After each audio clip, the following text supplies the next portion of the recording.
গায়ে হলুদের রাত্রে বর এবং কনে তাদের বন্ধুদের সাথে মদ পান করে এবং গান বাজনা করে। আমরা জানি যে মদ পান করলে 40 দিনের জন্য আমাদের শরীর নাপাক হয়ে যায়। এই নাপাক অবস্থা বিয়ে করলে বিয়ে হবে কিনা?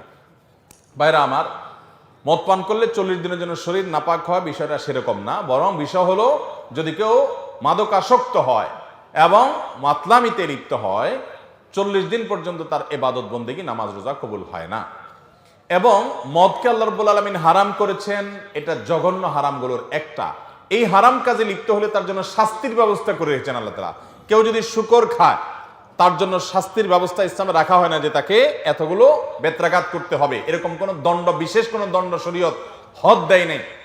তাজির আছে, অর্থাৎ ইসলামী রাষ্ট্রের বিচারক তিনি কোনো বিশেষ ফয়সালা করে কিছু শাস্তিমূলক ব্যবস্থা নেবেন, সেটা ভিন্ন বিষয়, কিন্তু সুনির্দিষ্ট কোনো হদ ঠিক করে নেয় শরীয়ত। কিন্তু কেউ যদি মদ পান করে, তার জন্য কিন্তু শাস্তির ব্যবস্থা শরীয়তে আছে। এর কারণ কি? এর কারণ হলো এটি আমাদের সমাজকে ধ্বংস করে দেয়।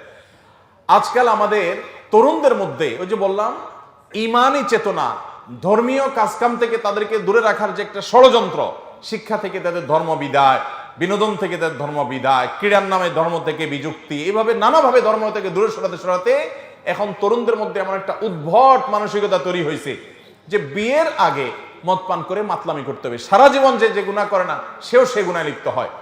কিয়ামতের আগে অনেক অসভ্যতা, অনেক বর্বরতা, এটা সমাজের স্বাভাবিক ট্রেন্ডে চালু হয়ে যাবে এবং অব্যাহত হয়ে যাবে। সেটা মানুষ সাধারণ মনে করবে। আল্লাহ তাআলা এই হারামগুলো থেকে আমাদের বেঁচে থাকার তৌফিক দান করুন। কেউ যদি ব্যাংক থেকে ঋণ নিয়ে বিদেশে যায় এবং যাওয়ার পরে টাকা উপার্জন করে, সে টাকা উপার্জন কি হালাল হবে?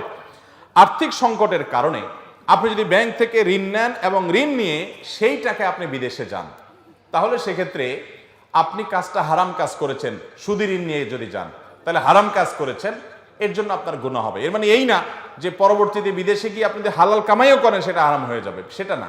সেগুলো আপনার হালাল হবে, কিন্তু কাজটা কারণে আপনার গুনাহ হবে এবং আল্লাহর কাছে এর জন্য আপনার ইস্তেগফার করা উচিত।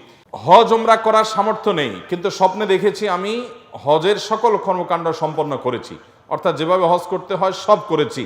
এটা কি ভালো কিছুর লক্ষণ কিনা? না, এটা কোনো বুজুর্গের বিশেষ কোনো লক্ষণ না। অর্থাৎ এটা করলে আপনি হজ করে ফেলছেন, এরকম কিছু না। তবে হ্যাঁ, সুধারণা হতে পারে যে আল্লাহ তাআলা আপনাকে হজ করার তৌফিক দিবেন, বা আপনি হজ করার চেষ্টা যেন করেন, সেটা কোনো ইন্ডিকেট, আলামত থাকতে পারে। এটার মানে আপনি এটা মনে করেন না যে আপনার হজ করার সওয়াব আপনি পেয়ে গেছেন। স্বপ্নে দেখলে, কোনো ভালো কাজ করতে দেখলে ওই কাজের সওয়াবও হয় না, আর কোনো গুনাহের কাজ স্বপ্নে করতে দেখলে ওটা কোনো গুনাহ হয় না। স্বপ্নে কি দেখেন না দেখেন, ওটার উপর ভিত্তি করে কোনো সওয়াব বা গুনাহ লেখা হয় না।